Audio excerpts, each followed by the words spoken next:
Hey, what's up guys? Today, I'll show you an adventure horror film, The Reckoning. Spoiler ahead, watch out and take care. The movie sets in the year 1665 in England, when the Great Historical Plague happened. Thousands of people died daily, and only a few lucky people survive. At the same time, people theorize that the devil causes the plague, and anyone they suspect of witchcraft is interrogated or executed. A woman is arrested for being a witch. The scene then transitions to a woman named Grace, and a visible frown is present on her face. While crying, Grace bends her knee and starts praying to God. Not long after, she takes a sword and goes outside the cottage. Outside, she sees her husband hanging on a rope, seemingly dead. Grace then takes a shovel and starts digging a grave, while remembering her pleasant memories with her husband. Going back to reality, Grace uses her sword to cut the rope, and puts her husband in his grave. One of the husband's memories reveals the man suffering from a plague. Although Grace tried her best to cure her dying husband, she could not do it. In reality, Grace cries heavily as she bids her last farewell to her husband. It's also revealed that the husband committed suicide to escape his suffering. In the next scene, Grace takes care of her baby while respecting her late husband. A landlord then comes to the scene to talk with Grace. The landlord doubts Grace that she will be able to pay her rent because her husband is now dead. Still, Grace promises that she will find a way to pay the rent. Inside the cottage, Grace misses her husband as she hugs his remaining clothes off him. Suddenly, Grace dreams of her husband. However, she wakes up and screams out loud when she sees her husband dead again in the dream. In the next scene, Grace meets with her friends to console each other. Grace says she wants to go to the town, but her friend quickly warns her not to do it because the plague is prevalent there. However, she says she needs to take the risk because she has something important to do. The friend offers to take care of her baby while Grace is out in town. She goes to a bar wherein her husband is a regular. Grace then asks the man in the bar to allow her to get a small loan. However, the man refuses and says the times are tough. He also says that a woman was arrested because the people accused her of being a witch. He advises Grace to leave the town as soon as possible. However, Grace stays by asking for information about what happened when her husband entered the town the day he got the plague. He says that the husband came for a drink and he accidentally drank a stranger's cup with the sickness, which also infected him. Grace asks the man where he knew the information, and the man replies that he got it from the landlord. However, it's also revealed in the next scene that a person swapped her husband's cup with the sick person's cup, implying that a man wanted Grace's husband to be infected. Grace hallucinates at home as she sees her dead husband alive and talks to her. She follows her husband outside, and the rope leads her to the grave. As she pulls the rope, the body of her dead husband comes out from the grave, and Grace takes the wedding ring off of him. The next day, the landlord comes to the cottage to collect the rent payment. Grace then takes the wedding ring and gives it to the landlord, saying it should buy them 3 months of stay in the house. The landlord is impressed, but does not believe Grace will find a way to pay the rent. Sad, Grace also takes her own wedding ring to pay another 3 months of rent. The landlord then creepily says Grace could pay the rent by her hormones. Getting uncomfortable, Grace wants the landlord out of the house, but the man refuses. The landlord then smashes the door, attempting to force his hormones onto Grace. Fighting back, Grace punches the landlord in the face, and the landlord retaliates. While on the ground, the landlord tries to take advantage of the situation, but luckily, Grace burns the landlord's hand. Moreover, Grace takes a shotgun and forces the landlord to leave her house. Although the landlord leaves, he promises that he will get revenge in the future. In the next scene, Grace recalls the memory of talking with her husband. She said the guards forcibly took her mother when she was still a child. This reveals that the woman in the first scene was Grace's mother. She also said that the witch hunter sentenced her mother to death due to the accusation of being a witch. The landlord goes to the bar to take his frustrations out. Obviously, he persuades people in the bar to believe that Grace is a witch and makes a pact with the devil. By nighttime, Grace senses something outside the house, so she takes the shotgun and goes outside to check it. Suddenly, a masked doctor comes into the house, saying they accuse Grace of being a witch. Grace then goes to the attic to secure herself. However, the doctor randomly pokes his sword at the attic, attempting to hit Grace. The doctors light the house on fire and escape the area.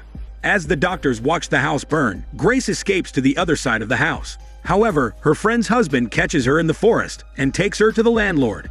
Grace screams as she's being arrested and sees her child being taken away from her. The doctors then take Grace to the town and take her to the dungeons. In the next scene, Grace's captor confesses to his wife that he caught Grace to protect their family from the landlord. Suddenly, Grace starts to have nightmares again. She rises from her bed when she feels something behind her. She sees the dungeon gate open randomly without any reason. The hallucination continues as she sees her dead mother in front of her. However, the mother quickly disintegrates into flames, which makes Grace startled and wake up from the nightmare. Afterward, Grace talks with a fellow woman prisoner.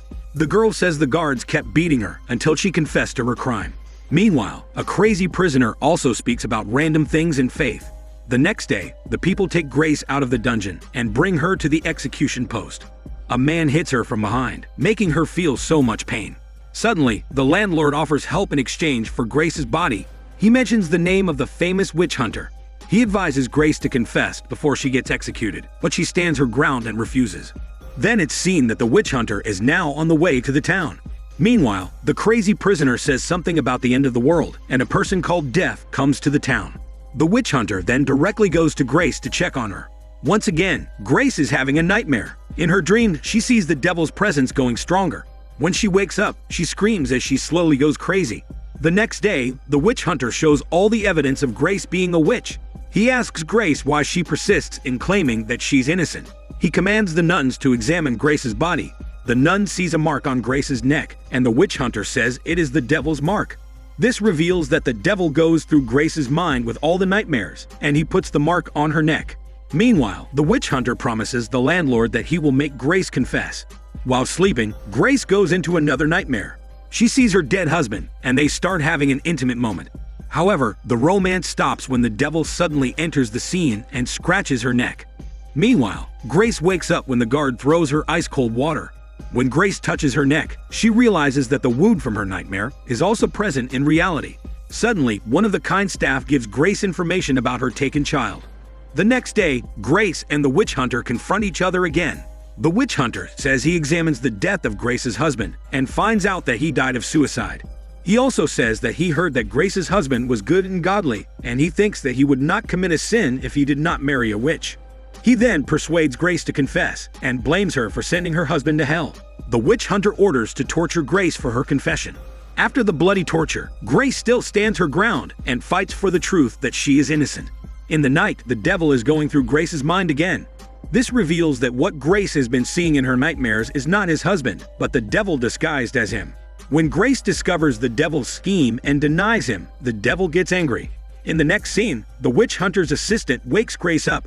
The assistant then interrogates Grace about her connection with the devil. She also says that she has gone through the same suffering before and claims that the witch hunter showed her the truth and salvation. She persuades Grace to confess and end her suffering. But Grace hallucinates again, and she sees her mother saying to free herself from all the burdens she has been carrying. This reveals that the devil could not only disguise himself as her husband, but as her mother too. Her husband also comes to the scene to persuade her. However, the devil comes, and Grace's consciousness returns to reality.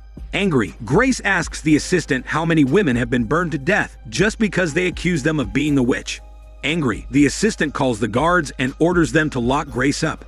In the next scene, the kind staff gives Grace food with a hidden message. The message says that her child is safe and she should have her. The next day, they bring Grace into the courtroom to do the trial. The witch hunter says that Grace's sin is very heavy as she makes fornication with the devil. Finally, the witch hunter gives Grace the last chance to confess. However, Grace remains silent and stands her ground. He then takes a torture weapon to threaten Grace if she remains silent. However, it seems ineffective as Grace is not bothered. Grace also says that her will is stronger than the witch hunter, which makes the witch hunter feel very threatened. So he orders his assistant to torture Grace. The assistant quickly puts the torture weapon into Grace's private part. Grace screams in agony as she experiences the most pain in her life. After the bloody torture, Grace remains silent and does not confess.